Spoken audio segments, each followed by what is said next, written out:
Well, welcome back to the Center Collective podcast. This is Reverend Dr. Peter Pereira, and I'm Bob Butler, Pastor Bob. Grateful that you could join us today as we continue on our kind of journey together through Isaiah 48, 28 through 31. We're hoping that you would come to know God and grow with God and then go and serve God as a result of these podcasts. So last week, we kind of got to this place in Isaiah 40, 28. We probably got, I don't know, halfway through 28. Yeah. So I know it's going to come here. So I just want to ask you a question, right? And this is an honest question. Do you ever get weary? We're all, I work and I work. I'm like a workaholic, and you are like that. And I have few friends. Unfortunately, most of my friends are workaholics. Then I learned a big lesson that when I kept going, I felt sick in the bed, just tired. Yeah. And even in tiredness, I would get up and do something, and that was not the healthy way to do it. I was reminded, that I need to stop. I need to wait. I need to wait on God. I need to know that I need strength in my life. And of course, you run to the doctor, you run and take this or that to get Yeah, the they're just strength. going to give you a pill or tell you to take a vitamin, right? Yeah, So, something, and yeah. all those things will happen, you know that. But I think all of us in life, I'm sure that as you listen to this podcast, you get weary, you get tired, and we all need a source that where we can go and get the strength that we need, the real strength. I'm not talking about the vitamin strength, though it's helpful. Nothing against it. Food gives strength. We all know those things. But I think what we're talking about, the supernatural strength of God, and this is what Isaiah is reminding us. These people are back from exile and a journey. They're tired, they're weak. And this is when he writes to them and he reminds them, the creator of all the earth. He never grows weak or weary. God is telling, he never goes and I'm tired. He never says that I'm weak today. You never hear that from God. I think the source of the strength for us to understand is that we all grow weak in our life. Every creation, everything created on this earth gets tired. I think it's really helpful for what you just said there. And I don't know if you're listening to us today or watching this podcast, that, the question to you is, are you weary today? Yeah. And where will you get your strength? And I think it was really helpful, the fact that you admitted that there were times where you ran so fast and so hard that you too grew weary. And I can say unequivocally, there have been times, especially as we planted new communities of faith, where I would run so hard. For the first time, it was 5 years I ran really hard and then imploded. And by that, I mean the strength that I would get from the Lord, if I would have just waited a little bit longer, he would have come through. And I think sometimes we doubt, right? Even Christians think it's our power. And I think maybe that's what's happening with Christendom today. Here at the center, we talk a lot about none, those with no faith, and done, those who have had a faith but somehow aren't connected to a community of faith anymore, and those who are undone by life. But done is really those folks who have run under their own power and have not figured out this next piece, right? The faint and the weakness that comes when we don't wait Yes. on the Lord. And when you look at this text, in 29 he says he gives power to the weak, or another translation, faint. To the weak he gives. When you know God, I'm telling you again and again, we want you to connect to God, because Amen. there's so much more to know Amen. about God. We know so little about God. I'm telling you, we just probably didn't even scratch the surface of knowing God, and we think we know God. But the scripture says he gives power. Can you imagine that? He gives power to you.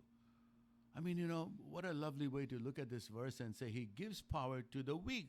If you're weak today, he gives you the power. If you're faint, he gives you the strength. And then he says the strength to the weak. And I looked up all the dictionaries. All it means is that he's trying to tell you that when you're weary, when you're faint, you're always, weak. And where do you get that strength from? So the Lord reminds us he gives us the strength. And in other words, when you're lack of any drink in your life, water that quenches the thirst, you're so tired.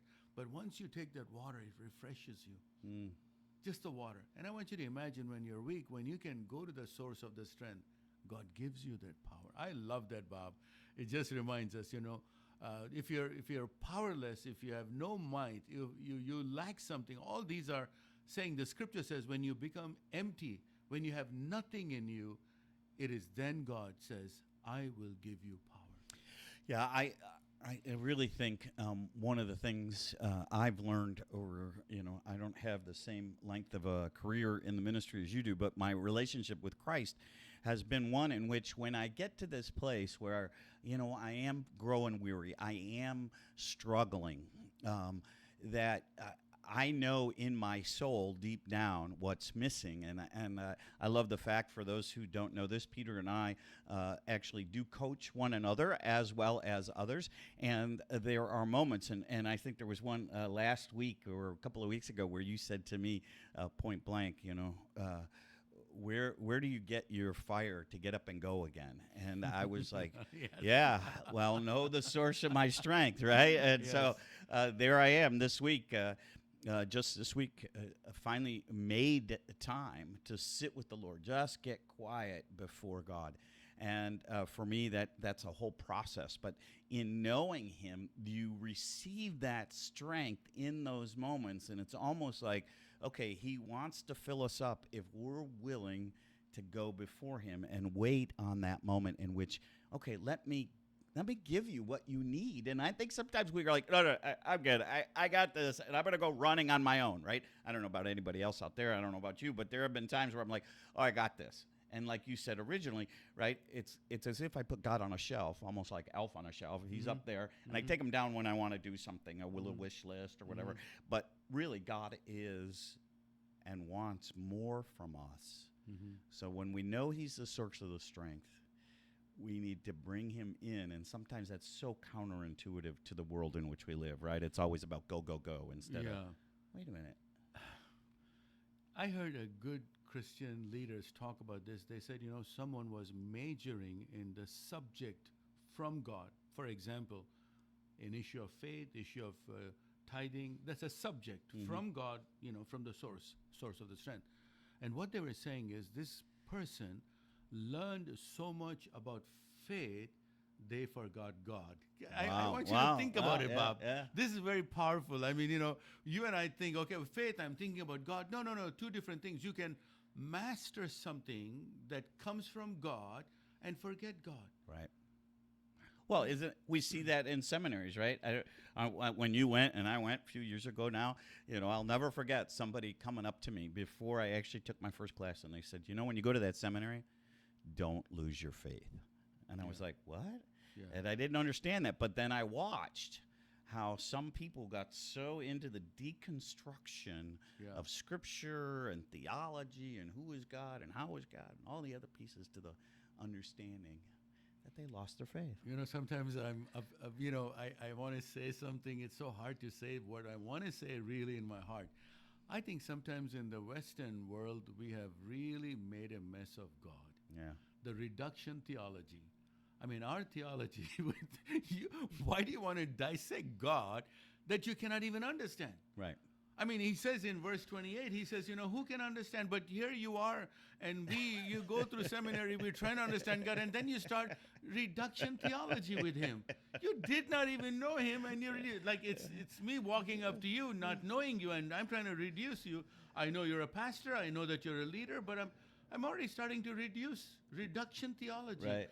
I'm not upset with reduction theology. Please don't misunderstand me. What I'm trying to say is, we don't even know God, and we're trying to reduce God. Right. People need to know God. I mean, when this person I was listening to said this word, this person said, I started majoring on faith because I needed some things in my life, and you went on, well, faith and God is the same thing. No, it's not. Right. Faith may lead you to God, and that's a product, but it's not the whole thing. Love, faith, hope is all a product of God. Right. And it's a product, as you've just said, of waiting on Him, not me trying to create within that, right? Because I think there are some times, let's be honest, some people are trying to create it. They want to be unique, and so much so that they forget who God is. This has been outstanding. And here we are again Man, our time flies when we're together. Ah. It's just amazing to me. We have just scratched the surface of this. So we're glad you joined us today for the Center Collective podcast, and we hope that what you're hearing today is really new and kind of reflective for you, so that you would come to know God and grow with God, and then go and serve God out in the world. And if it's been that way for you, please subscribe to this podcast. And also, if you have, if we've been of a benefit to you, please make a contribution to Pastor Peter's ministry at Global Hope Partners, or you can donate to communitycenter.life. Thank you again, and we look forward to being with you again soon.